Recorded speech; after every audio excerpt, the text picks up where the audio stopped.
What's the meaning of cross-country skiing?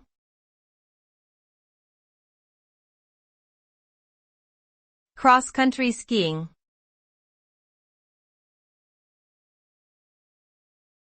Cross-country skiing.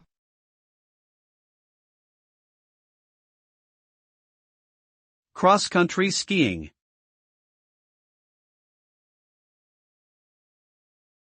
Cross-country skiing.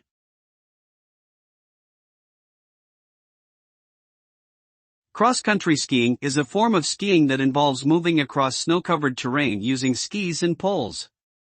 It is an endurance sport that requires physical fitness and skill. The skier glides forward using a technique that involves kicking and pushing off with the skis and propelling themselves with the poles. This sport provides a full-body workout and can be a great way to enjoy the winter outdoors. Cross-country skiing can also be used as a means of transportation in snowy regions. It is a popular sport around the world, particularly in colder climates.